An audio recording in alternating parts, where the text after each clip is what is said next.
televisión con su música y su ritmo.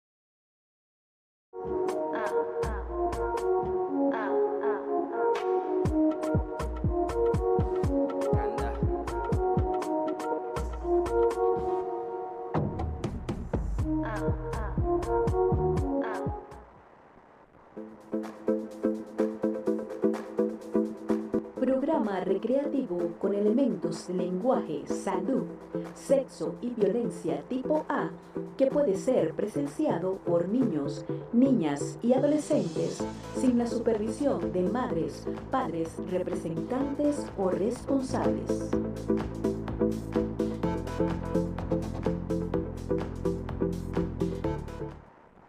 Siembra Televisión, compañía anónima, no se hace responsable por los comentarios y opiniones emitidas en el siguiente espacio, los cuales son de absoluta y única responsabilidad del moderador, productor o público participante de dicho espacio.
Siga con Mi Medio Oriente Querido.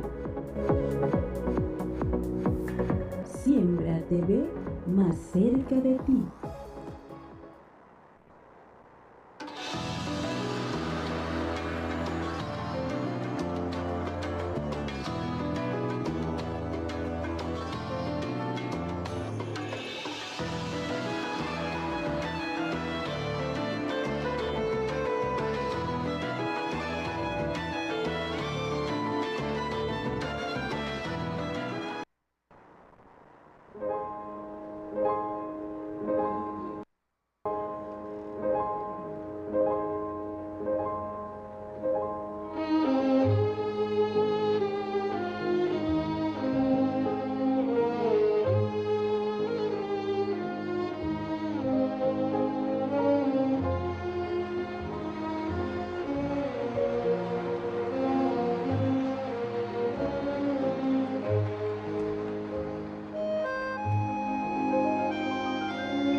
Amigos, es un placer tenerlos de nuevo en su programa, nuestro programa, Mi Medio Oriente Querido.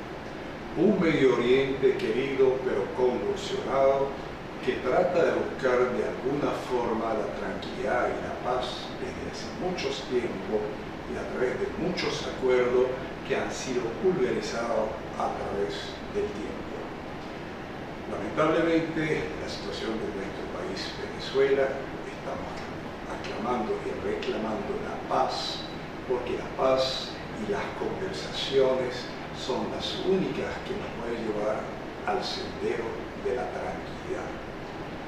Y por eso quería hacer un programa de música, de folclore, de gastronomía, pero la situación es tan grave en el Medio Oriente y hay un país, el país de mi ancestro, que es el Líbano, y con la canción de Fairuz, que es una cantante emblemática para el Líbano, donde dice: devuélveme a mi país.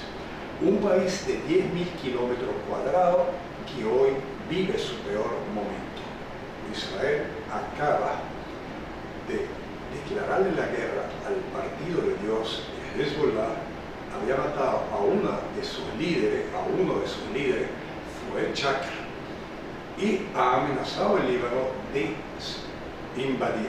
Ya lo había hecho en 1982 y en el 2006, y siempre acabando con su infraestructura, autopistas, hospitales, escuelas y universidades. Pareciera que el Líbano es el principal enemigo de Israel en la región. Por otra parte, muere el líder de Hamas. Hamas, como todos ustedes saben, es el grupo palestino que domina el área de Gaza, y Ismail Haniyeh, el líder máximo, fue asesinado por Israel. En cambio, Hamas, por supuesto, quiere vengar la muerte de su líder, y además Hezbollah quiere proteger a sus milicias que están en el sur del Líbano.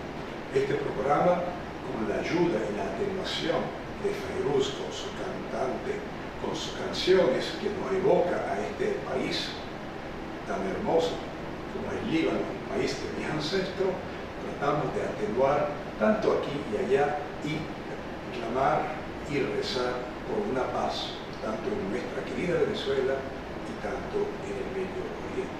Los pueblos tienen derecho de vivir en paz y en progreso. Que así sea. ¿Cómo fue y quién fue Ismail Haniyeh, el líder del grupo islámico Hamas, que fue uno de los grupos palestinos que más tarde se formó en 1987? Les recuerdo que una de las figuras emblemáticas de todos los tiempos, Yasser Arafat, el líder de la OLP, agrupaba a varias facciones que venían desde la derecha hasta la izquierda: Frente para la Liberación Palestina, Fatah, Frente Democrático, etc. Hamas se incorpora justamente con la intifada de 1987, cuando los palestinos en la tierra o en los territorios ocupados se levantan contra Israel, y como era un grupo islámico, la gente se aferra y cae la figura de Arafat, porque se le acusaba de estar pactando con las autoridades o con el gobierno de Israel, que en aquel entonces estaba el primer ministro Isaac Rabin. Adelante, por favor, con el primer video. Estas son algunas de las últimas imágenes de Ismail Haniyeh antes de ser asesinado en la capital iraní. Apareció desafiante aquí, en el parlamento del país, entre los invitados a asistir a la toma de posesión del nuevo presidente. Horas antes de lo que parece ser el cumplimiento por parte de Israel de su promesa de atacar a los líderes de Hamas donde quiera que estén. La noticia de su asesinato fue difundida por la televisión estatal iraní en las primeras horas del miércoles. Irán afirma que fue asesinado hacia las 2 de la madrugada, hora local, por un, cito, proyectil guiado aéreo, que impactó en una residencia de veteranos del norte de Teherán, donde se alojaba. Israel, que ha perpetrado asesinatos y atentados dentro de Irán en el pasado, no ha reivindicado su autoría. A diferencia de la cúpula militar de Hamas, que ha pasado a la clandestinidad desde el 7 de octubre, el líder político del grupo ha sido su rostro público. Vive en Doha. Viaja con relativa libertad y es fundamental en las negociaciones sobre el alto el fuego y los rehenes. Su asesinato, al menos por ahora, reduce las esperanzas de un acuerdo en breve. Qatar, que ha facilitado estas negociaciones, condenó el asesinato. El primer ministro publicó en X: ¿cómo puede tener éxito una mediación cuando una parte asesina al negociador de la otra? El momento, el objetivo y el hecho de que esto ocurra en Teherán han empujado aún más a una región que se tambaleaba hacia el borde de una guerra total. El asesinato de Haniyeh se produce menos de 24 horas después de que Israel dijera que había matado al principal comandante de Hezbollah, Fuad Shukr, en un ataque en los suburbios del sur de Beirut. I would think there's a great possibility that this will see an orchestrated region-wide campaign that brings the various Iranian-sponsored militias from Iraq, from Yemen, from Lebanon, and maybe even Tehran itself in a direct response on Israel. But I feel like we're actually a notch closer to a region-wide conflict today than we've ever been. El asesinato en suelo iraní es considerado una provocación y un bochorno para el régimen que ahora promete responder. El líder supremo iraní, Ayatollah Ali Khamenei, afirmó en una declaración que vengar el asesinato de Haniyeh es el deber de Teherán. Amenazas que, una vez más, dejan al mundo en vilo esperando lo que pueda suceder. Jumana Karachi, CNN, Londres. A dramatic assassination of a top Hamas leader, longtime political chief Ismail Haniyeh, killed in the heart of the Iranian capital, Tehran, aged 62. A major blow for the militant group Hamas, as they lose their main negotiator during crucial talks on hostages and a ceasefire with Israel. Haniyeh spoke about the talks from Qatar in February. Any flexibility we are showing in the negotiations is to protect the blood of our people and to put an end to their huge pain and sacrifice in the brutal war of extermination against it. In parallel, we are ready to defend our people. Haniyeh had long been on Israel's target list, along with the other key leaders behind the October 7th attacks on Israel, which left 1,200 people dead and led to more than 9 months of a brutal Israeli assault on Gaza that has left nearly 40,000 people dead. Haniyeh even felt the personal toll of the war. In April, Israeli airstrikes killed 3 of his sons and 4 of his grandchildren. He responded by saying, "Whoever thinks that by targeting my children during the negotiation talks and before a deal is agreed upon that it will force Hamas to back down on its demands is delusional." That message of defiance in the face of tragedy reflects how the Hamas leadership has evolved, says an Israeli filmmaker who met Haniyeh. Ismail Haniyeh, I think he has been changed, and he is the story what happened to Hamas movement. He was one of the moderate leaders of Hamas, and he has been changed, especially after the military coup in 2007. Born in the Shati refugee camp near Gaza City, Haniyeh's parents were refugees expelled from Ascalon, which later became the Israeli city of Ashkelon. Haniyeh joined Hamas during the First Intifada, an uprising against Israel in the late 1980s. He was imprisoned several times by Israel before returning to Gaza, where he rose through the ranks of Hamas. During an interview in 2007, when he was briefly Prime Minister of the Palestinian National Authority, Haniyeh told me that the U.S. should avoid escalating tensions in the region. The American administration is making a great mistake. This is a clear interference in internal Palestinian affairs. He became political chief of Hamas in 2017 and was named a specially designated global terrorist by the U.S. soon after. Since 2019, he was exiled and living in Doha, Qatar, and had played a role of international figurehead for Hamas, taking part in peace talks with former U.S. President Jimmy Carter, and meeting with other world leaders, including the Emir of Qatar and a Chinese diplomat earlier this year. The loss of Haniyeh from the core of the Hamas leadership has now dramatically diminished the chances of Israeli hostages being released, and puts any hopes of peace in the region on hold. Ben Wiedemann, CNN, Beirut. La muerte en Teherán, Irán, del líder político de Hamas, Ismail Haniyeh, añade un nuevo elemento de tensión a la situación en Medio Oriente. Hamas asegura que fue un ataque de Israel y promete que no será en vano. Israel sí ha proclamado la autoría del golpe militar en Beirut, Líbano, en el que murió un comandante de alto rango de Hezbollah, a quien culpó del mortal ataque en los altos del Golán. Voy a Jerusalén, ahí está mi compañero José Levi, para que nos ponga en contexto estas operaciones. José, gusto en saludarte como siempre, adelante. Hola Rey, buenos días. Realmente se ha tratado de menos de 6 horas que pueden tener un impacto clave para continuar el conflicto ahora en el Medio Oriente. Vemos que en el segundo de los ataques, a las 2 de la madrugada, dicen las autoridades iraníes, fue que lo que afirman habría sido un misil dirigido a la distancia. Explotó en lo que era la residencia de veteranos de Ismail Haniyeh en el norte de Teherán, causando su muerte.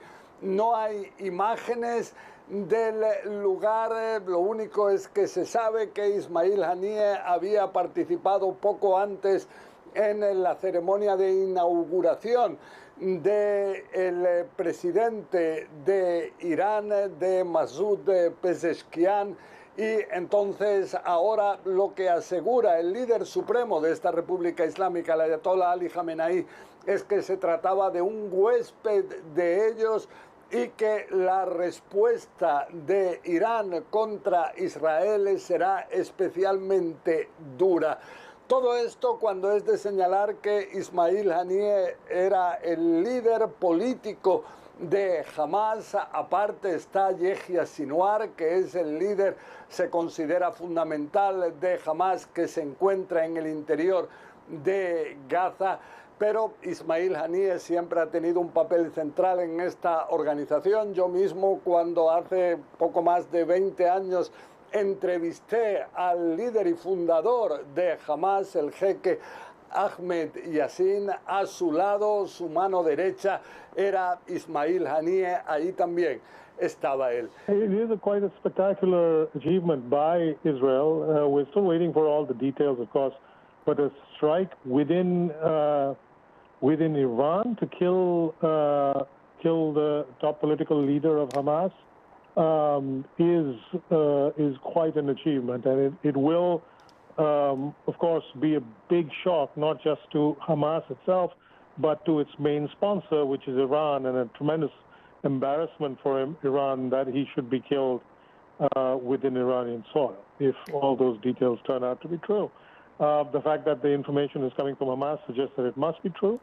But we will find out more about the nature of the operation. It's quite, we've seen that Israel has the capacity to strike within Iran, but usually it has struck comparatively lesser targets. This is the biggest and most sort of senior person that has been taken out in this way. It is a big hit. It is a big hit to Hamas. And it will basically throw a lot of the negotiations that have been taking place over a ceasefire in Gaza, the release of Israeli hostages. It'll probably throw all of those talks into a loop for now. There will probably be no progress on that front. But I think for the moment, Israel and Prime Minister Netanyahu will take the credit for having taken out one of the most senior and most committed enemies. The fact that it happened on Iranian soil, what does that do in terms of Iran's potential response, noting what you've described as a shock and potential embarrassment? Well, it is quite something. It is a huge embarrassment for Iran to have this happen on Iranian soil. I mean, he had gone there because to attend the swearing in of the new Iranian president, and so therefore would have been regarded as a guest of the state.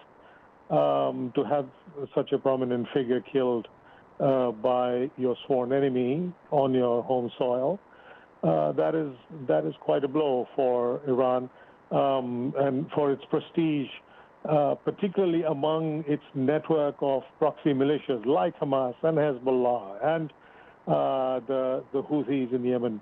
The leadership of all these groups routinely go to Tehran. Tehran is one of the few places in the world where they have felt like they could be seen in the open in ways that they dare not, sometimes even in their own countries. Ustedes tienen un papel sumamente importante en la defensa de los ciudadanos del Estado de Israel y en la protección de nuestro país contra las amenazas aéreas en condiciones complejas. El conjunto de defensa antiaérea opera a diario y el sistema Arrow que lo integra ha sido esencial durante esta guerra, interceptando amenazas procedentes de Yemen y, en particular, durante los acontecimientos que tuvieron lugar en abril. Las capacidades demostradas aquí son muy impresionantes. Su accionar nos da la confianza y el espacio para tomar decisiones. La operación de esta noche en Beirut ha sido precisa y profesional. No buscamos la guerra, pero nos estamos preparando para todas las posibilidades. Como tal, ustedes deben prepararse en consecuencia, mientras nosotros hacemos nuestro trabajo en niveles superiores.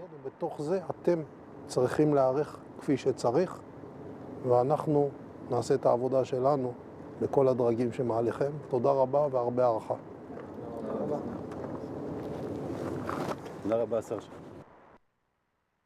Bueno, la cosa está grave.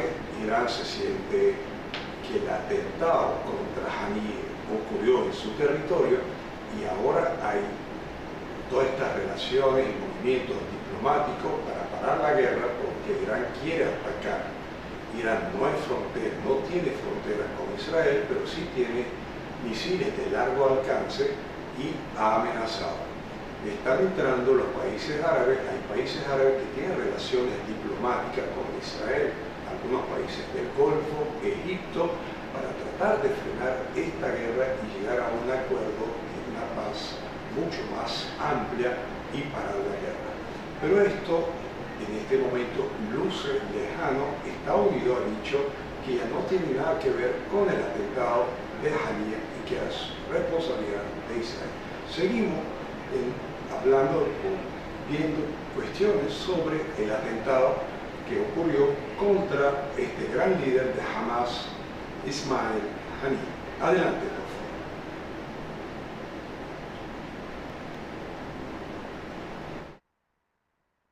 Político de la organización terrorista Hamas, Ismail Haniyeh, ha sido abatido en Irán, donde se encontraba de visita oficial para asistir a la investidura del nuevo presidente de ese país, Masoud Pezeshkian. Teherán, que ha declarado 3 días de duelo nacional, acusa a Israel de esta muerte y amenaza con un duro castigo. El gobierno israelí no ha reivindicado oficialmente el ataque. El brazo armado de Hamas afirma por su parte que la muerte de Haniyeh tendrá enormes consecuencias para la región.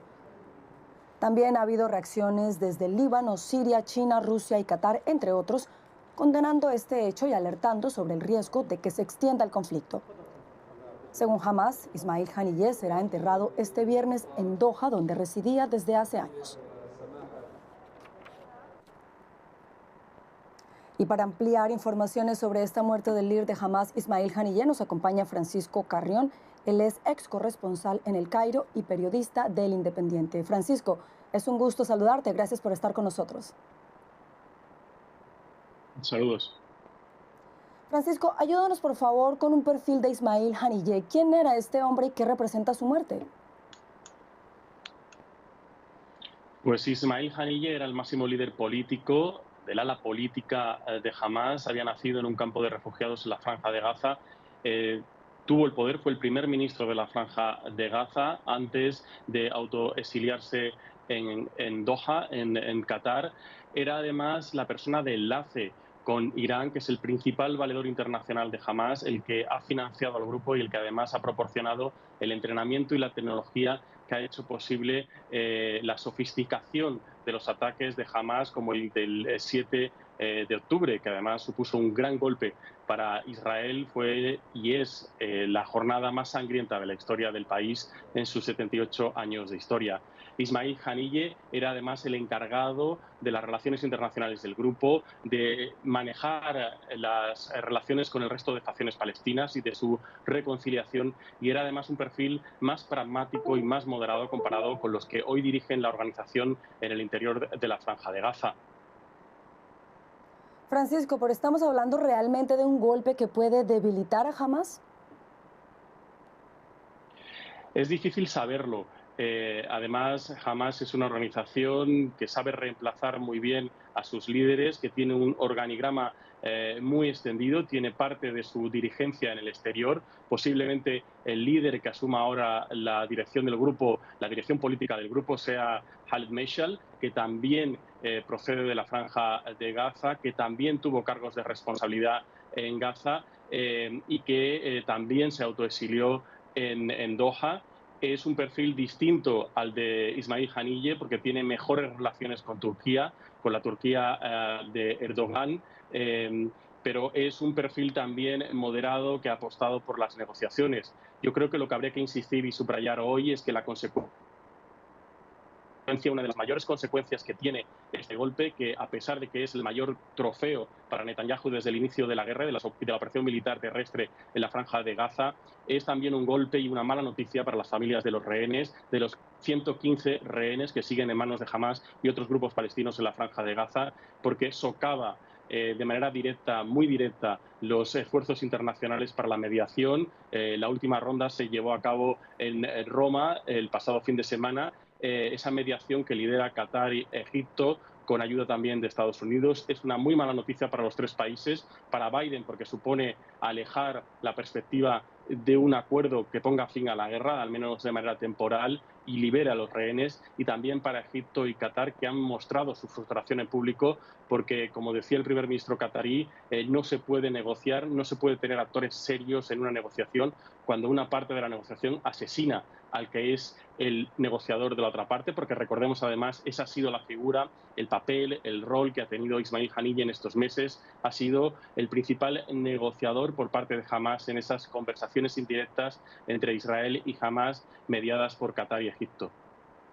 Francisco, a propósito de eso, anteriormente mencionaba algunas de las reacciones por la muerte de Ismail Haniyeh. Hay ya varias nuevas amenazas contra Israel que es señalado como responsable por Irán.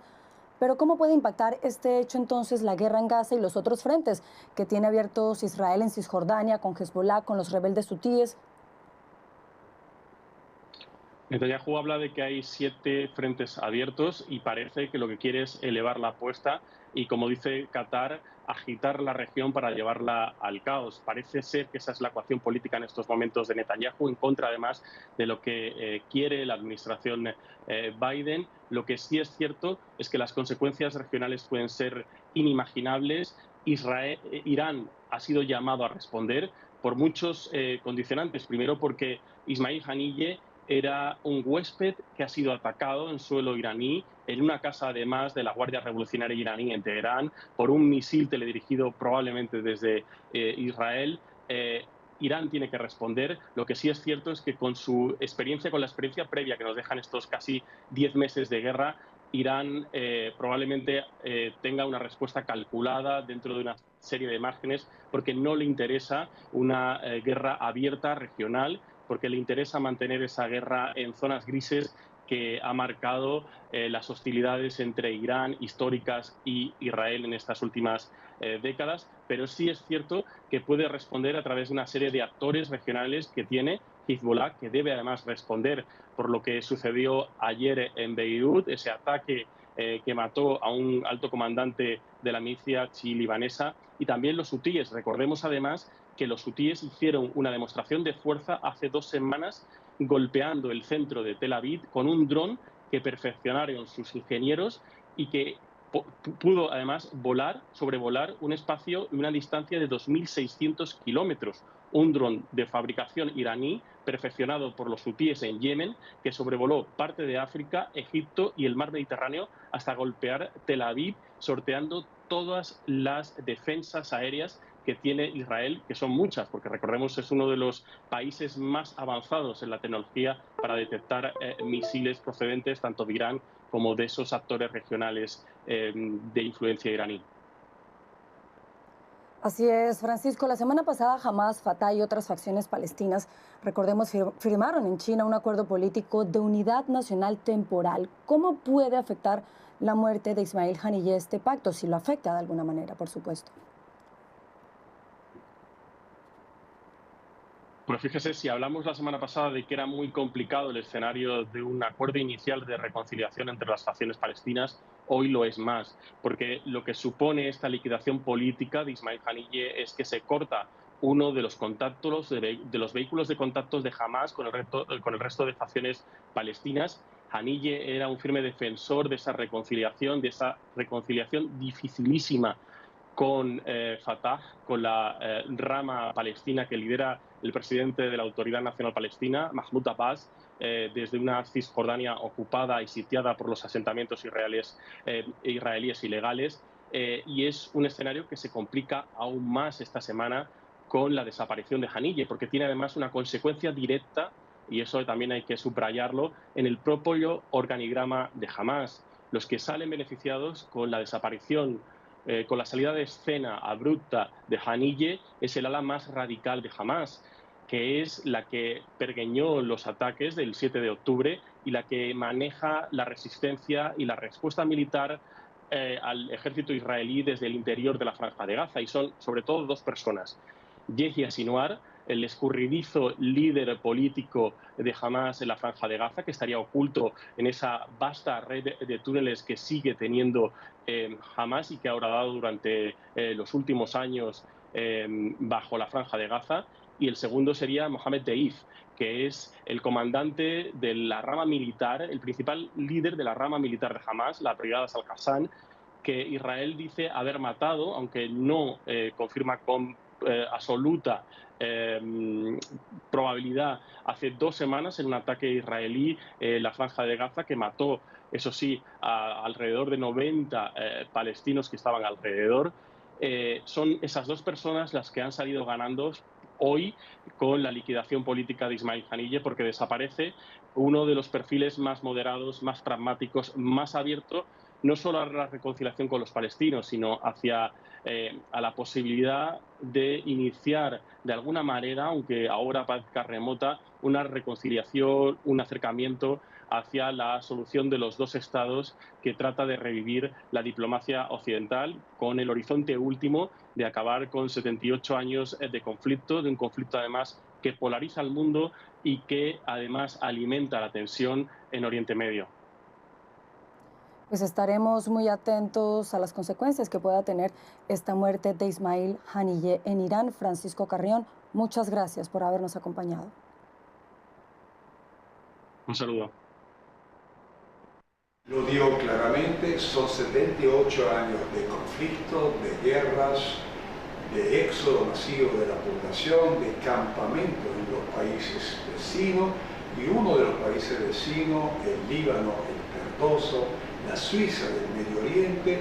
Nos escapamos para allá con esta hermosa canción de Feiruz, el Líbano verde, Lubnan el Ahdar, y vemos esa hermosura de paisajes del Líbano. Adelante.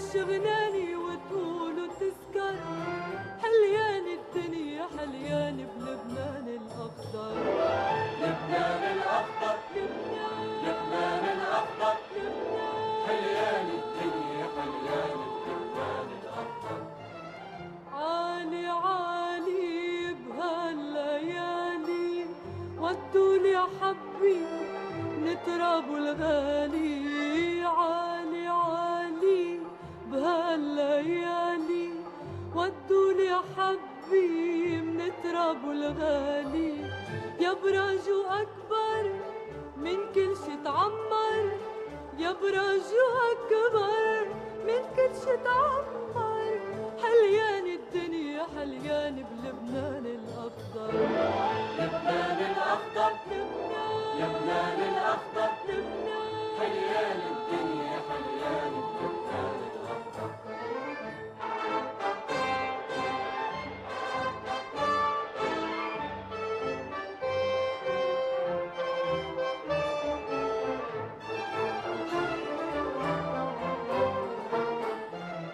طلت صورة عيد قصورة وقمر تسافر عالشورة الشورة طلت صورة عيد قصورة وقمر تسافر عالشورة الشورة ويدوب السكر بنهر الكوثر ويدوب السكر بنهر الكوثر حليان الدنيا حليان بلبنان الأخضر لبنان الأخضر لبنان الأخضر حليان الدنيا حليان بلبنان الأخضر من وين الحلو العلياني عالورد وأكتر تتموج مثل النيسان بجبال العنبر بيها الصحوة ترش غناني وتقول وتسكر حليان الدنيا حليان بلبنان الأخضر لبنان الأخضر لبنان الأخضر حليان الدنيا حليان بلبنان الأخضر حليان الدنيا حليان بلبنان الأخضر حليان الدنيا حليان بلبنان الأخضر.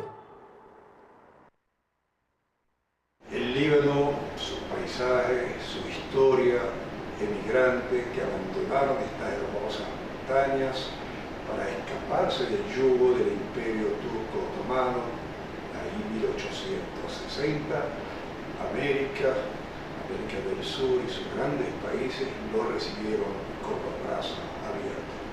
Recordaban siempre la tierra de los ancestros y siempre el Líbano ha sido una figura importante. La llegada de los franceses en 1920, la declaración del Líbano y el Grande, la apertura de escuelas, universidades, formaron no solamente la casta política y económica del Líbano, sino todo el Medio Oriente. Muchos líderes, presidentes que fueron posteriormente presidentes de Siria, Jordania y Irak, se formaron en las universidades de Beirut. Es una propaganda, no, es una realidad de este pequeño, al mismo tiempo, gran país llamado el Líbano. La muerte de Haniyeh también es acompañada por la muerte de una de las figuras de Hezbollah, Fuad Shaq. Fue atacado en el sur de Beirut. El Líbano tiene dos religiones, por supuesto, los cristianos y los musulmanes. Están entre los musulmanes sunistas y los chiitas. Los chiitas se ubicaron siempre en el sur del Líbano y fueron conocidos como el proletariado, o sea, la gente humilde, obrera, que vivía trabajando todo el tiempo para echar para adelante.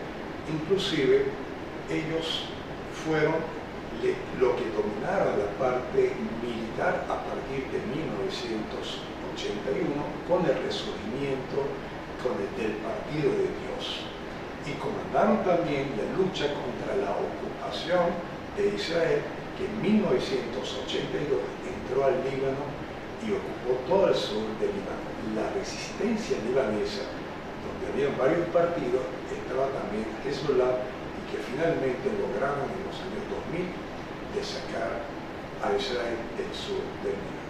Hezbollah, conjuntamente con Hamas, son los principales aliados de Irán que tiene Irán en esta zona. Vamos al Líbano, esta vez con un bombardeo que se produjo contra los altos del Golán.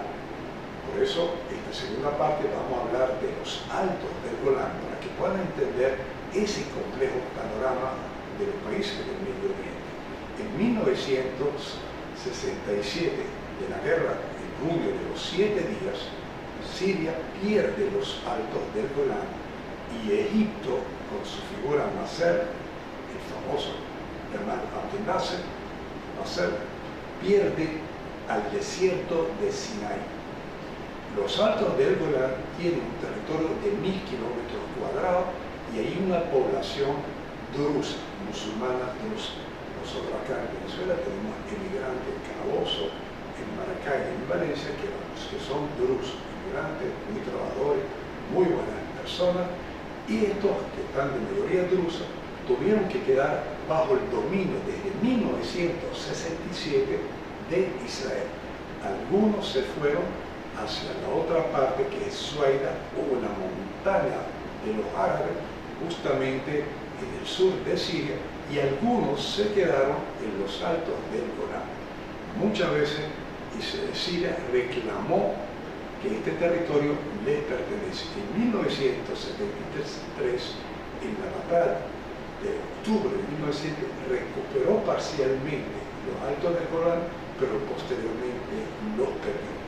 Israel monta ahí, como de costumbre, sus colonias y ahí manda sus ciudadanos, mayoría judíos, a que se instalaran en los altos del Golán. Son sitios muy delicados porque siempre hay escaramuzas. Los primeros golpes que puede haber entre Siria e Israel tienen que ser a través de los altos del Golán. Fueron bombardeados hace 2 semanas atrás por Hezbollah con un misil en un pueblo que está en los altos del Golán, que se llama Majd al-Shams. Ahí murieron unos niños y Israel aprovechó para decir que va a tomar venganza con la muerte de estos niños y bombardea al sur de Beirut, matando a una de las figuras de Hezbollah que se llama Fuad Shakir. Adelante, por favor, con este video. Un cohete disparado desde Líbano alcanzó el sábado un campo de fútbol en una ciudad árabe de los altos del Golán anexionados a Israel, matando a 11 jóvenes de entre 11 y 20 años. En un comunicado, Hezbollah, un grupo afín a Irán, negó categóricamente las acusaciones sobre el ataque, pero el ejército israelí asegura que el lanzamiento es obra de ese movimiento libanés. En la última hora, Hezbollah ha mentido y negado su responsabilidad en el incidente. Nuestra inteligencia es clara. Hezbollah es responsable del asesinato de niños y adolescentes inocentes. Una vez más, la crueldad de Hezbollah como organización terrorista ha quedado al descubierto. Se trata de un hecho muy grave y actuaremos en consecuencia. Según Israel, el ataque fue el más mortífero contra civiles israelíes desde el 7 de octubre, cuando militantes de Hamas atacaron el sur de Israel, desatando la guerra en Gaza. El primer ministro Benjamín Netanyahu, que regresaba anticipadamente de una visita a Estados Unidos, prometió en un comunicado que Hezbollah pagará un alto precio por el ataque. Los disparos de cohetes se produjeron después de que un ataque israelí matara a 4 combatientes de Hezbollah en el sur del Líbano, lo que llevó al grupo a anunciar una oleada de ataques con cohetes de represalia contra el Golán y el norte de Israel. Hezbollah ha intercambiado fuego transfronterizo casi a diario con el ejército israelí desde que estalló la guerra de Gaza en octubre. En estos 9 meses, más de 500 personas han muerto en Líbano producto de ataques transfronterizos, la mayoría combatientes, pero también un centenar de civiles, según estimaciones de France Press. Del lado israelí, al menos 18 soldados y una veintena de civiles han muerto, según las autoridades. Bueno, y seguimos con este mismo tema, con la muerte que hay y esas escaramuzas continuas que hay en la frontera entre el sur del Líbano y el norte de Israel. Esto amenaza a estos pueblos de ser invadidos, además de las muertes de ambos lados. Siempre, sea judío o sea árabe, uno habla del ser humano, de la vida humana como el factor más importante. Podemos tener diferencias y hemos recalcado siempre la solución definitiva es el reconocimiento mutuo. Reconocimiento de que hay un pueblo llamado el pueblo palestino y su derecho de tener un país.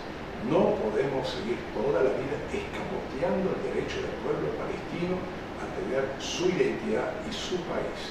Mientras esto suceda, vamos a vivir eternamente una guerra. Hoy estamos amenazados con una guerra terrible en el Medio Oriente, donde Irán se puede involucrar y la destrucción puede ser total. Vamos a seguir con este tema de las muertes y los bombardeos entre Israel y Hezbollah. Adelante. Construido más de 30 asentamientos judíos en los altos del Golán. La vasta meseta que separa al país de su vecina Siria tiene aproximadamente 18 veces el tamaño de París. Israel confiscó la mayor parte de los altos del Golán de Siria en la Guerra de los 6 días de 1967. Considerado por Israel como una importante zona de amortiguación con su vecino, ambos países valoran la región por su gran altitud, lo que la convierte en un punto de vigilancia estratégico. Siria intentó recuperar los altos del Golán durante la Guerra Árabe-Israelí de 1973, pero fracasó. Al año siguiente, los dos países firmaron el acuerdo de separación poniendo fin al conflicto. Las fuerzas de paz de la ONU han patrullado a lo largo de la llamada Línea Púrpura desde entonces. En 1981, Israel declaró la anexión de 2/3 de los altos del Golán, en un movimiento considerado ilegal según el derecho internacional. Esto cambió en 2019 cuando la administración del presidente de Estados Unidos, Donald Trump, reconoció oficialmente el reclamo de la soberanía de Israel sobre partes de la región. El presidente Trump es un gran amigo de nuestro Estado, un líder que ha hecho cosas que no se hicieron anteriormente y que deberían haberse hecho en nombre de la justicia y la verdad. Damasco todavía quiere recuperar el territorio y las escaramuzas fronterizas estallan esporádicamente. Los dos países han tenido negociaciones intermitentes desde los años 90, antes de que llegaran a su fin cuando estalló la guerra civil en Siria. Hoy, además de su importancia geográfica, los altos del Golán ofrecen tierra fértil y es una fuente clave de agua para Israel en una región árida. Y seguimos en este tema sobre los altos del Golán, porque yo también tenía la curiosidad de saber cómo perdió Siria. Se sabe que en la guerra de los 6 días Siria pierde a los altos del Golán. Como hemos dicho, son altos que tienen visión, porque Damasco queda como a 60 kilómetros y en cualquier momento Israel puede bombardear desde los altos del Golán a la capital de Siria, Damasco. De manera es un punto muy estratégico para Siria y también es estratégico para Israel. ¿Cómo perdió en 1967, en la guerra de los 6 días, Siria los altos del Golán? Adelante.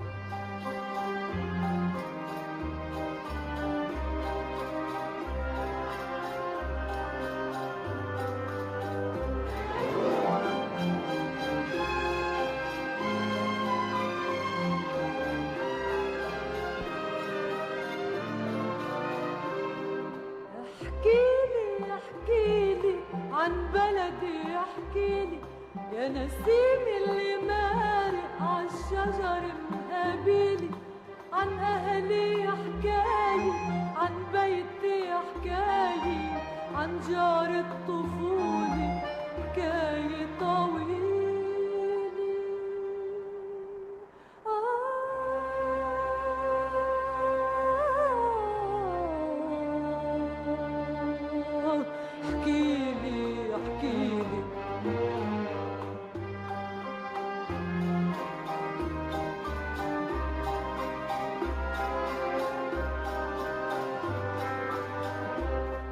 يا نسيم اللي مارق عأرض الغار حلفتك تجي تلعب عند بهالدار يا نسيم اللي مارق عأرض الغار حلفتك تجي تلعب عند بهالدار خبرني إن كان بعده بيذكرني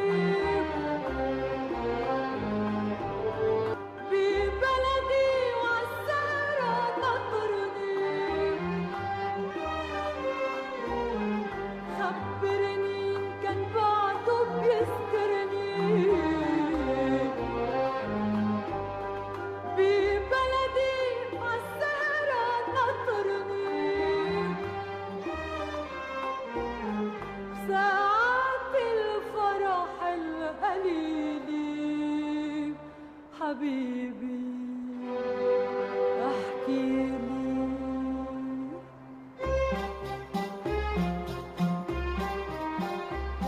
يا نسيني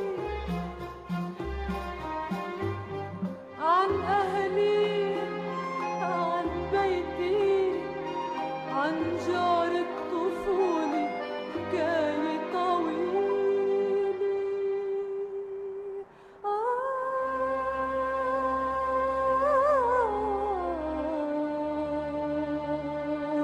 احكيلي احكيلي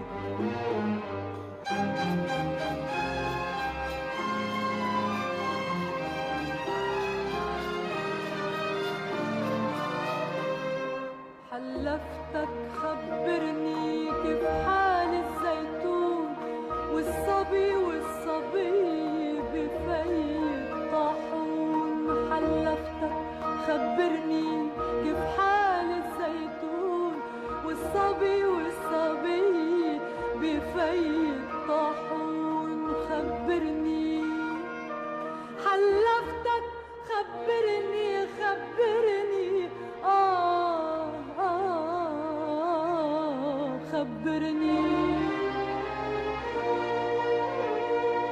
خبرني كيف حال الزيتون والصبي بفي الطاحون خبرني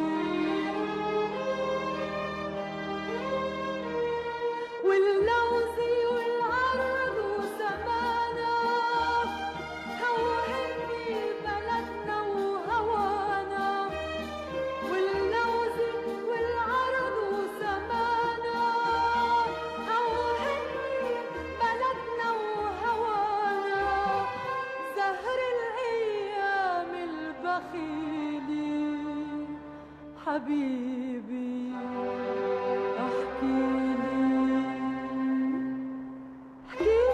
احكيلي عن بلدي احكيلي يا نسيم اللي مارق عالشجر مقابيلي عن أهلي حكاية عن بيتي حكاية عن جار الطفولة حكاية طويلة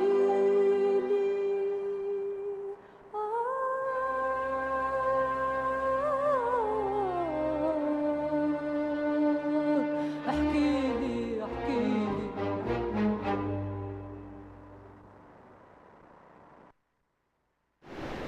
Fairuz hizo amor por el Líbano a través de sus canciones, ha sido sin duda la gran embajadora del Líbano en todo el mundo.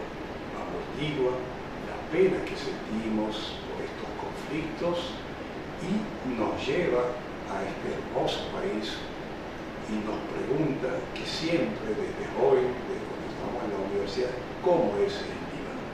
El Líbano es lo que ustedes vieron en todas estas canciones de Fairuz, esas imágenes de valles, de montañas, donde se instalaron nuestros ancestros a través del tiempo y hicieron un país próspero. Así es el Líbano. Hay un documental que siempre le llevamos algunos documentales importantes con este conflicto entre Israel y Gaza y sobre el derecho nato. O sea, hay un derecho que lucha desde la instalación en 1948 y el reconocimiento del Estado de Israel quedó en el aire una gran incógnita. Ok, hemos reconocido a Israel, pero aquí hay un pueblo que vivió durante siglos y siglos acá, y ese pueblo tiene nombre y apellido, es el pueblo palestino. ¿Qué hacemos con este pueblo? ¿Qué alternativa? Han habido luchas, los países árabes. En 1952 llega una figura popular, como fue Nasser, surgen golpes militares en Siria, en Irak, y asumen la defensa de esta causa palestina, que es una causa árabe, porque son varios países árabes, y Palestina forma parte de los pueblos árabes a través de los diferentes estados. Había un estado, el Estado de Palestina, fueron atacados y en sus tierras instalaron a otro país, a un gobierno que es el gobierno de Israel. Y era prioridad de los gobiernos defender el derecho del pueblo palestino de regresar a su tierra. Nasser, con su derrota en 1967 con la guerra de los 6 días, y también Siria, Jordania y Irak, impulsó a la creación en 1968 de algo llamado la Organización para la Liberación de Palestina, que eligió a Yasser Arafat como su presidente. Eran varios grupos que tomaron la lucha armada y muchos se instalaron en el sur del Líbano. Esto creó problemas. Cada vez que atacaban a Israel, Israel atacaba al sur del Líbano y muchos pueblos fueron destruidos. En 1975 se declaró la guerra civil por estas divisiones en el Líbano, porque la Organización para la Liberación Palestina se fue instalando en Beirut y lamentablemente creó fricciones con otros grupos, como el caso del Partido Falanista Libanés y con algunos de los grupos, y eso instaló una guerra en abril de 1975. Muchas guerras, surgimiento en 1987 por el agotamiento con la figura de Yasser Arafat, fracasa el acuerdo de Oslo en 1993, que lo apadrinó Bill Clinton, donde lo firma Yasser Arafat, por cierto, con el primer ministro Isaac Rabin, y firman un acuerdo para decir en Cisjordania de crear, como la Franja de Gaza no tiene comunicación entre ellos, pero los dos iban a formar parte de lo que se iba a llamar el Estado palestino. Y siempre hemos dicho y hemos recalcado, ya es hora para evitar las guerras. No podemos vivir toda la vida pensando cómo nos vamos a armar y cómo vamos a comprar armas para ir a bombardear al sur, al norte, y cantidad de muertes tanto de un lado y de otro. Son vida humana de ambos lados, independientemente de la conducta psicópata, como el caso de este ministro de Defensa israelita, que vamos a bombardear, que vamos a matar, inclusive grupos también del otro lado, y a parar esto, a frenar esto con la creación y con la solución única de crear un Estado palestino. Este documental trae una figura importante del secretario Borrell de la Unión Europea, donde él recalca de la importancia de reconocer el derecho del pueblo palestino de tener su Estado. Adelante, por favor. Señor Borrell, muy buenos días. Buenos días. Buenos días. Mire, acabamos de conocer la noticia de que Israel anuncia que corta la comunicación entre la Embajada de España en Israel y los palestinos y que va a prohibir cualquier atención del consulado español a los palestinos. ¿A usted qué le parece esta noticia? Es una mala noticia, sin duda. Es una reacción a la decisión tomada por el gobierno español y otros gobiernos europeos, y creo que más la van a seguir, del reconocimiento formal del Estado de Palestina.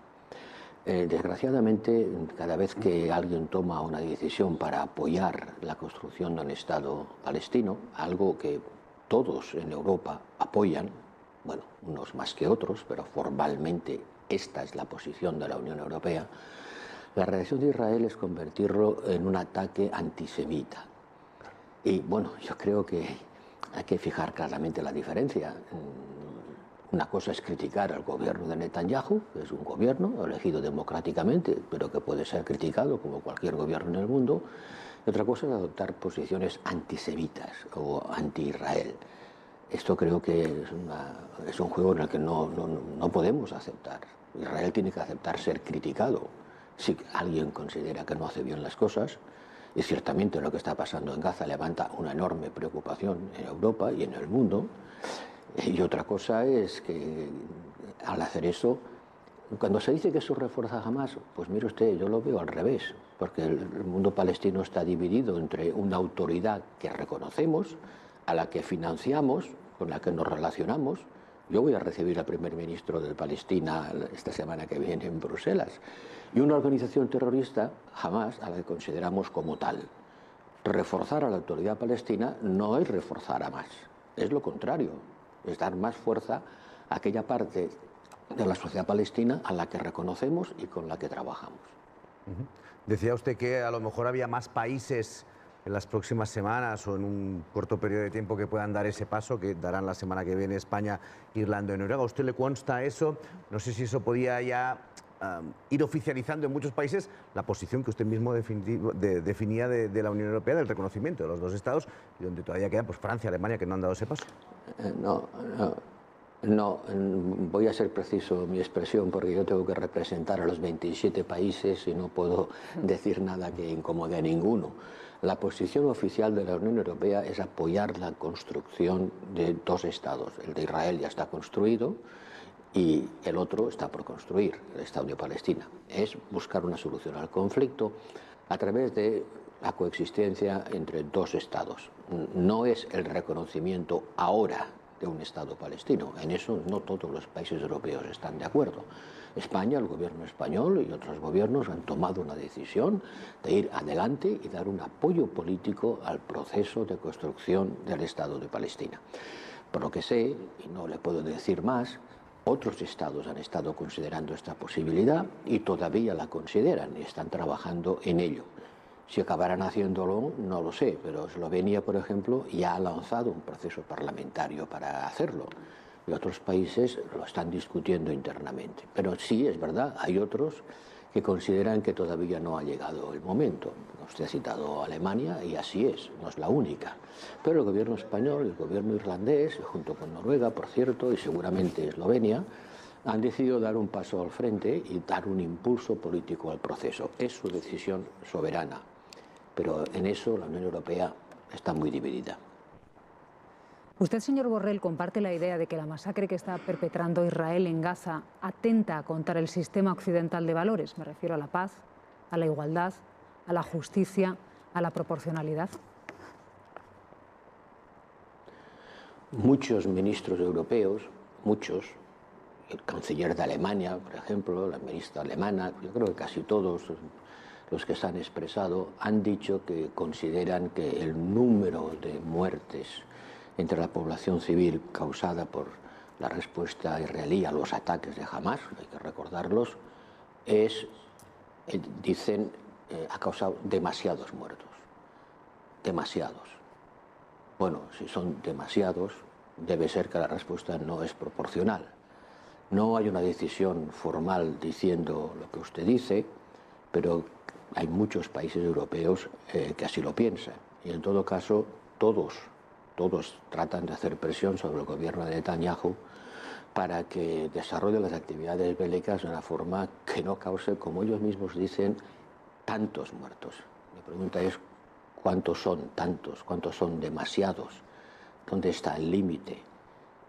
Desgraciadamente el gobierno de Netanyahu no hace mucho caso a nadie, ni a Estados Unidos, ni a los países europeos que tienen influencia sobre él. Y ahí está la justicia internacional. Si me permite, nos vamos a acercar un momento a la reacción, porque quedan unas horas para que la Corte Internacional de Justicia se pronuncie sobre la petición de Sudáfrica para que Israel paralice sus operaciones militares. Sandra, cuéntanos en qué consiste lo que puede pasar hoy.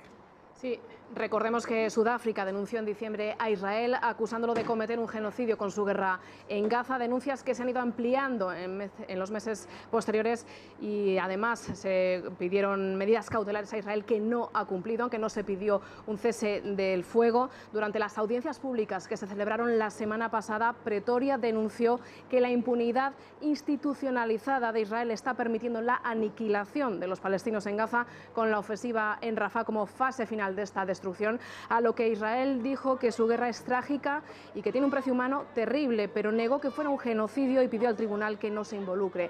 Será a partir de las 3 de esta tarde cuando podamos conocer esa decisión de la Corte Internacional. Sus medidas son legalmente vinculantes, pero no tienen mecanismos para imponer su cumplimiento. Eso en general es lo que pasa, señor Borrell, porque ahora tenemos este paso que pueda dar hoy este organismo. Tenemos la Fiscalía del Tribunal Penal Internacional pidiendo la detención de Netanyahu, de los dirigentes de Hamas, pero después esto muchas veces queda en saco roto. No sé si puede servir para que pase algo. Algunas cosas deberían pasar para que pasara algo. Y lo primero que tengo que pedir es respeto al Tribunal Penal Internacional. Si queremos una justicia internacional que no haga que queden impunes las graves violaciones de los derechos humanos en el mundo, hemos de apoyarla. El fiscal no ha hecho más que hacer una acusación y la Corte decidirá.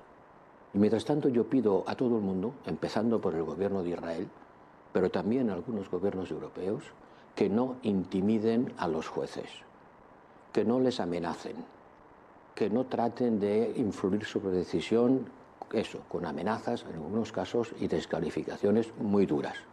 Respeten ustedes la independencia de la Corte Penal Internacional, que Europa ha contribuido mucho a crear. No puede ser que solamente aplaudamos las decisiones de los jueces cuando van a nuestro favor. No puede ser que solamente aplaudamos la decisión de la Corte Internacional cuando va contra Putin. Vamos a dejar que trabajen con la independencia y la profesionalidad que tienen. Y sí, hay cosas, por ejemplo, el gobierno español, que está siendo muy activo tratando de detener lo que está pasando en Gaza, ha enviado una carta junto con el gobierno irlandés a la presidenta de la Comisión, hoy candidata a volver a ser presidenta, pidiéndole que se estudie lo que está pasando desde el punto de vista del acuerdo de asociación. Pero la ha puesto en el cajón y no ha dado ni siquiera una respuesta. ¿Se podría hacer algo? Sí, se podría. Yo he llevado el tema al Consejo de Ministros de Asuntos Exteriores, pero yo necesito unanimidad de todos los Estados miembros para hacer algo. Y esa unanimidad por el momento no existe. Mayor compromiso, no solamente hacer presión diplomática, pero sobre todo en este momento, eso es una llamada que hago a todos los que se han pronunciado sobre la decisión del fiscal. Es una decisión del fiscal, no es una decisión de la Corte. Esperen a que los jueces dictaminen. Y mientras tanto, repruebo, rechazo y condeno las amenazas que se han hecho y las descalificaciones que se han hecho contra los jueces de la Corte Penal Internacional, que todavía no han dicho nada. O contra el fiscal, que hace su trabajo. Yo vengo de Ginebra, donde he estado entrevistándome con el delegado de las Naciones Unidas para los Derechos Humanos, que me ha explicado cifras en la mano. Sí, los ataques de Hamas son horribles y hay que rechazarlos y condenarlos, como hemos hecho siempre y seguimos haciendo. Pero no se puede hacer a todos los palestinos culpables de lo que ha hecho Hamas. O sea, si la respuesta a la toma de decisión del gobierno español de reconocer a la autoridad palestina es enseñarles los vídeos de las atrocidades cometidas por Hamas, ¿pero qué tiene que ver una cosa con la otra? Hamas no son todos los palestinos. Los 35 y más de 35.000 muertos en Gaza no son todos militantes de Hamas, no son todos terroristas. La mitad de ellos, o más de la mitad de ellos, son mujeres y niños. Entonces, dejemos hacer a los jueces. y no caigamos en la actitud de decir cualquier crítica a Israel es una actitud antisemita que favorece el terrorismo. Eso no es cierto y no se puede aceptar.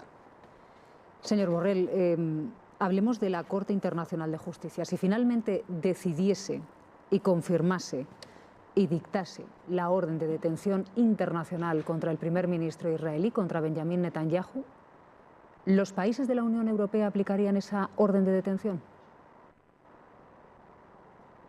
Deberían hacerlo.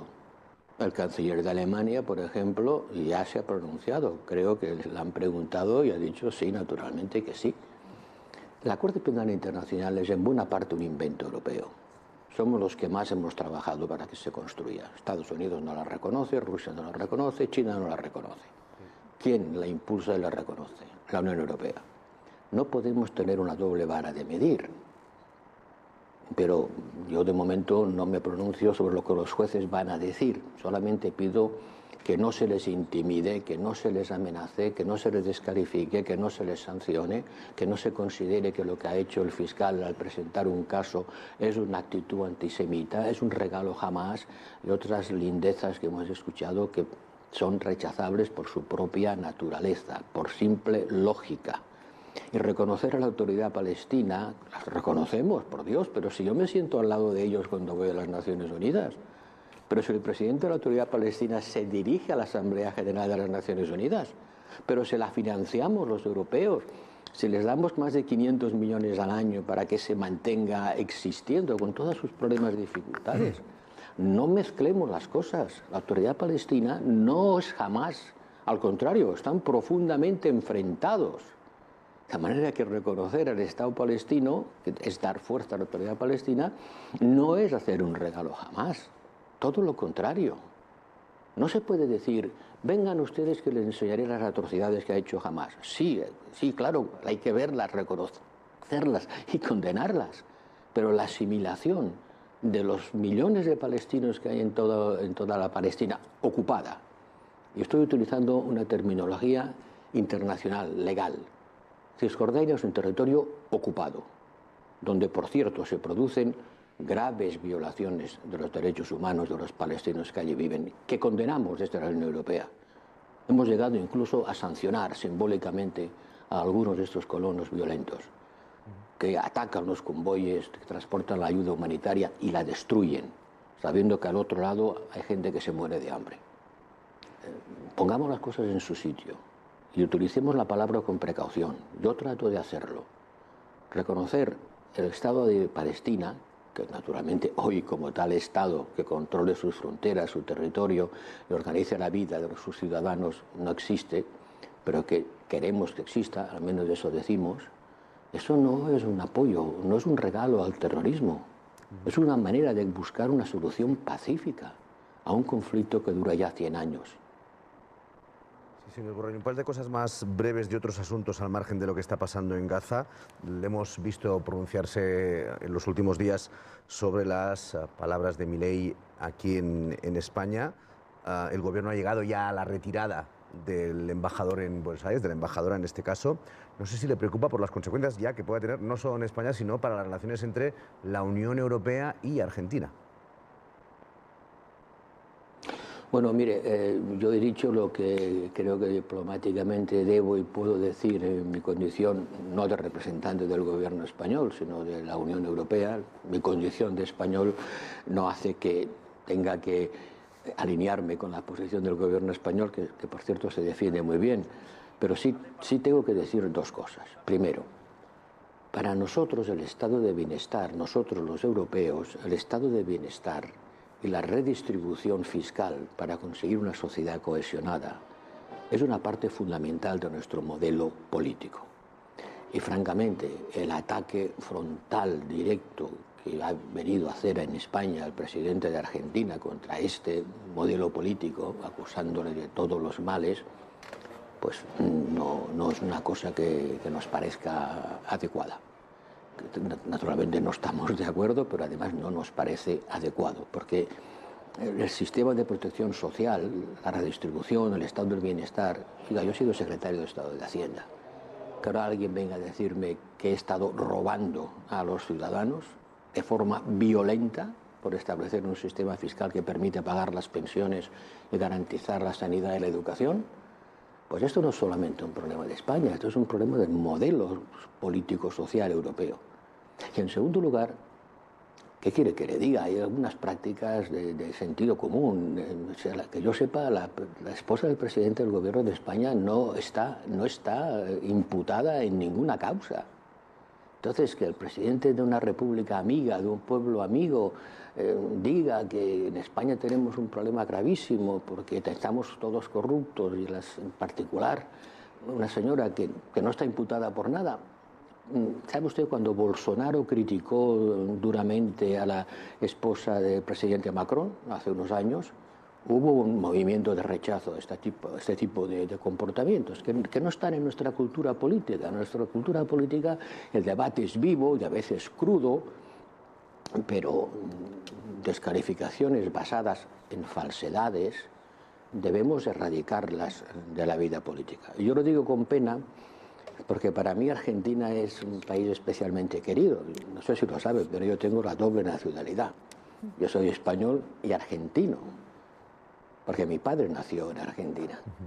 Entonces, me duele mucho esta confrontación y creo que las formas no son adecuadas. Hay que bajar la tensión desde el respeto debido a las personas y a los sistemas políticos. Se puede estar en contra de los planteamientos políticos del socialismo democrático, pero decir que eso es el diablo personificado y que ha causado millones de muertos y que se basa en el robo sistemático, ¿qué quiere que le diga?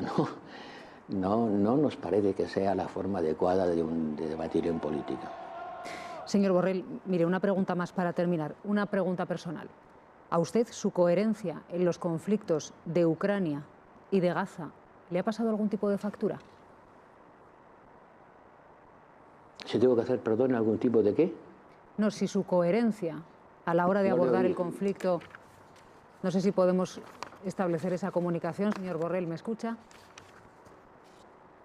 Sí, ahora le escucho. No, le preguntaba si su coherencia personal a la hora de abordar el conflicto de Ucrania y a la hora de abordar el conflicto de Gaza, ¿le ha pasado a usted personalmente algún tipo de factura? No, personalmente no. Mire, estoy en buena salud, creo.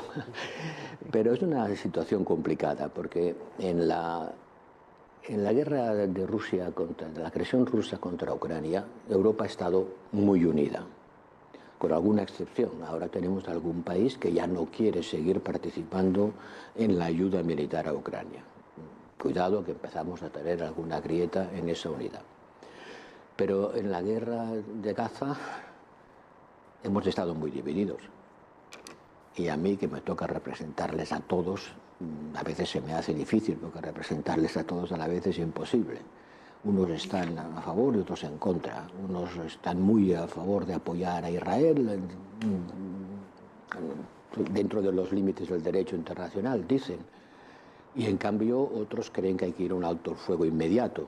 España ha estado en una posición, el gobierno español, muy proactiva en ese terreno. Hay otros países que han salido atacando al fiscal de la Corte Penal Internacional, por poner otro ejemplo.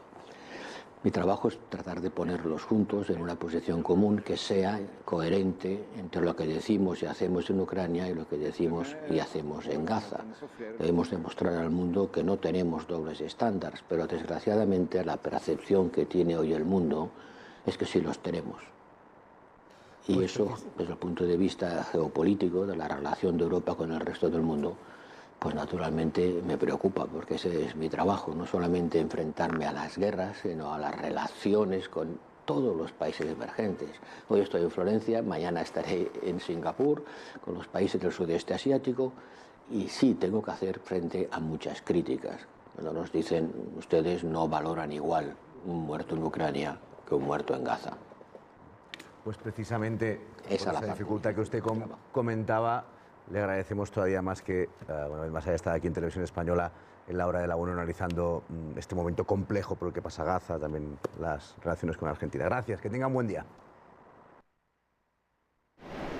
Excelente lo de Borrell, plantea el mundo no es no se queda entre izquierda y derecha, sé que Borrell forma parte del Partido Socialista Obrero, y ha hablado claramente y tajantemente: una cosa es el grupo Hamas y otra cosa que es el pueblo palestino. El grupo de Cisjordania, la autoridad palestina, viene reclamando que se respeten los acuerdos de Oslo de 1993, nunca fueron respetados, inclusive Israel y su ejército comete a diario ataques contra la población, y esto no ayuda a la causa de tener definitivamente un Estado libre. Por otra parte, en estas circunstancias políticas que vive Venezuela, me hace recordar en 1975 la declaración, lo que pasó entre 1975, la guerra civil del Líbano, el enfrentamiento entre grupos cristianos, musulmanes, y los musulmanes fueron apoyados por la Organización para la Liberación Palestina. Israel apoyó a algunos grupos cristianos y nos quedamos entre 1975 y 1990 sumergidos en una guerra fratricida donde murieron 120.000 personas. Cuando a usted le asoma una guerra civil, salgan volando, salgan corriendo y recen para que este gran país que es Venezuela viva en paz y con tranquilidad. Feiruz asoma en una de las canciones hermosas: cuando uno se cansa, se agota de cómo grupos hermanos, cómo vecinos en plena guerra se enfrentaron y se mataron, ella asoma una hermosa canción que dice: Habbaki al-Nar, te quiero mi vida. Te quiero a pesar de todas estas cosas que están sucediendo, muertes, ataques, milicias, la falta de respeto hacia la vida humana, y a pesar de eso se aferra a algo hermoso que ha existido a través del tiempo, que es el Líbano. Y es el Líbano que ha sido un faro de luz para el resto de los países del Medio Oriente. Con su canción, ella manda a calmar esas locuras colectivas, porque cuando estamos en guerra civil, lo que sabemos es comprar armas, tener armas y disparar. Nada de comprar armas, nada de disparar. Vamos a la paz, vamos a conversar y vamos a dialogar para que este hermoso país que se llama Venezuela siga siendo otro faro presente en Sudamérica. Con esta hermosa canción de Feiruz, obsérvala, es algo, quizás una de las canciones más emblemáticas de Feiruz. Adelante.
بحبك يا لبنان يا وطني بحبك يا لبنان يا وطني بحبك بجمالك بجنوبك بسهلك بحبك تسأل شو بني وشو اللي ما بني بحبك يا لبنان يا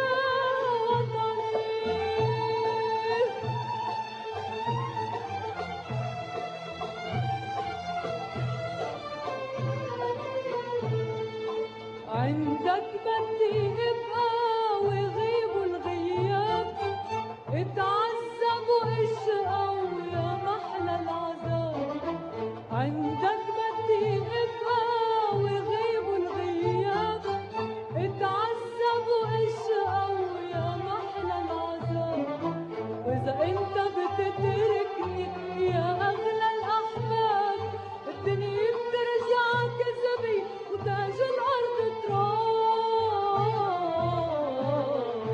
إذا أنت بتتركني يا أغلى الأحباب الدنيا بترجع كذبي وتاج الأرض تراب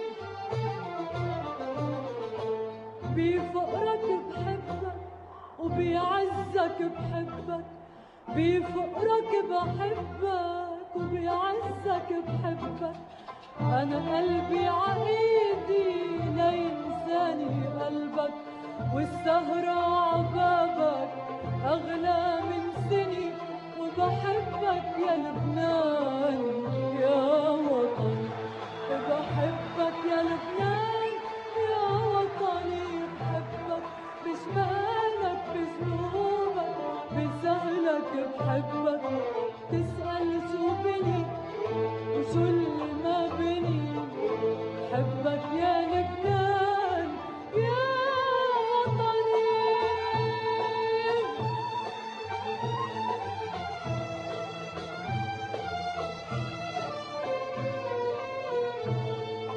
سألوني شو صاير ببلد العيد مزروعة الداير نار وبواريك سألوني شو صاير ببلد العيد مزروعة الداير نار وبواريك قلتلن بلدنا عم يخلق جديد لبنان الكرامي والشعب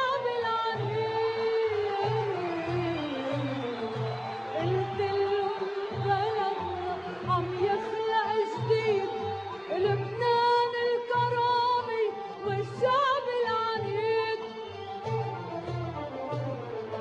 كيف ما كنت بحبك بجنونك بحبك وكيف ما كنت بحبك بجنونك بحبك وإذا نحن تفرقنا بيجمعنا حبك وحبي من ترابك بكنوز الدنيا وبحبك يا لبنان يا وطني بحبك يا لبنان يا وطني بحبك بجمالك بجنوبك بسهلك بحبك تسأل شو بني وشو اللي ما بني بتسأل شو بني وشو اللي ما بني بحبك يا لبنان يا وطني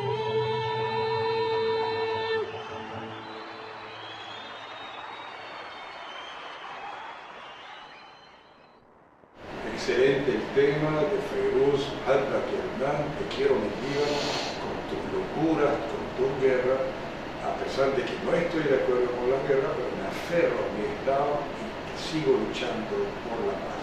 Ese es el mensaje que lanzó en los años 80 con la canción Feiruz y los hermanos Rajdani, que son los que la apoyaron siempre.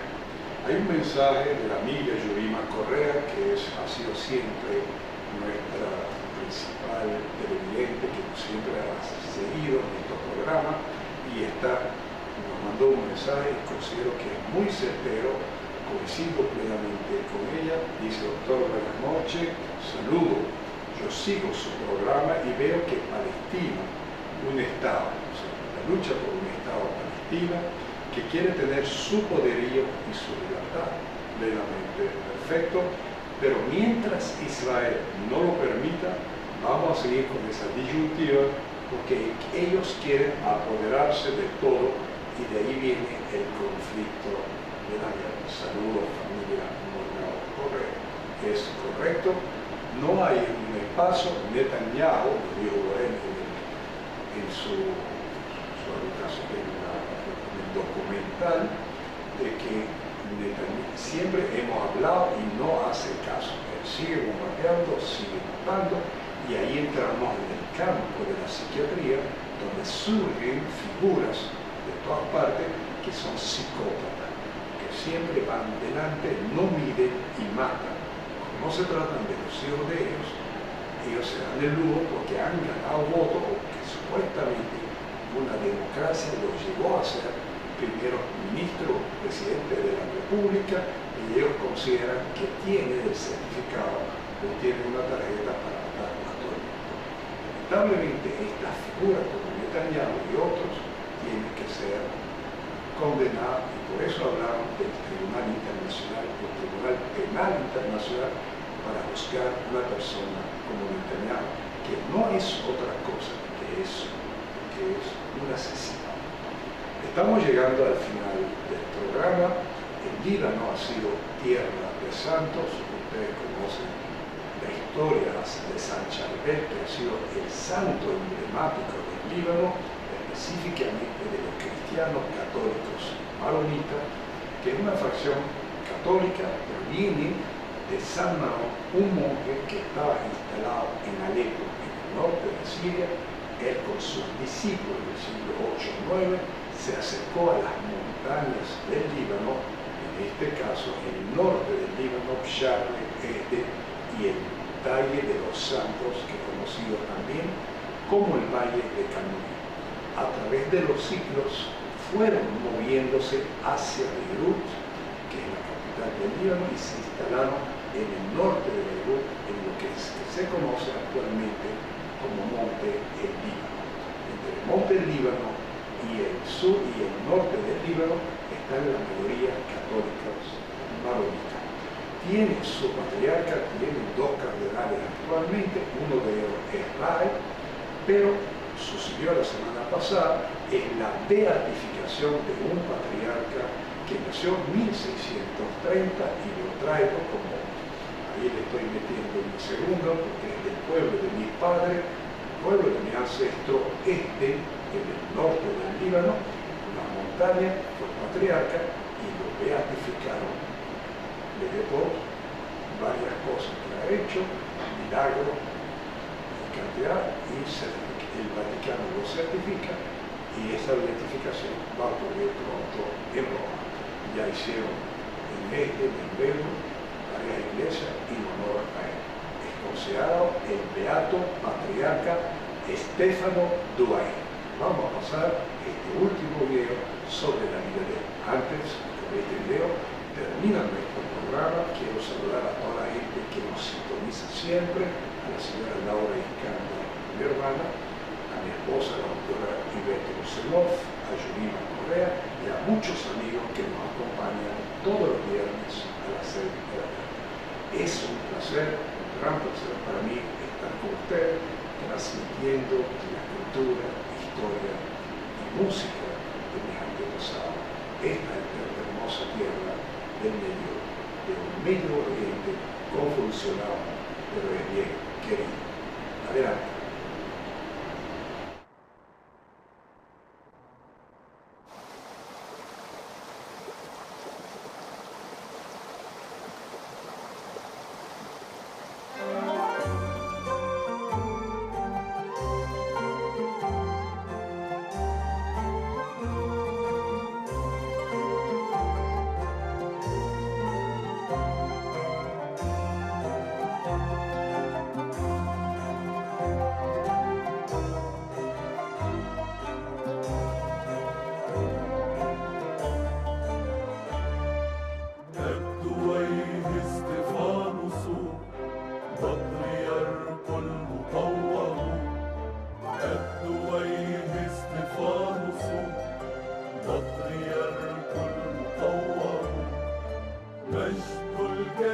عزتي وفخر المشرق له يسكن من أرز لبنان وعبقي وادي قنبي منه الشفاعة لنا في كل حين دعاء ومطلب دعاء ومطلب بطرة جبل مجد وشرف لبنان تعلي عالم أنت رائد قدسي ورع نصلي اشف مرضانا يا استفانو والموجعين احمي لبنان وأرضه وأبناءه أجمعين من أرز لبنان وعبقي وادي قنبي منك الشفاعة لنا في كل حين دعاء ومطلب دعاء ومطلب دعاء ومطلب دعاء ومطلب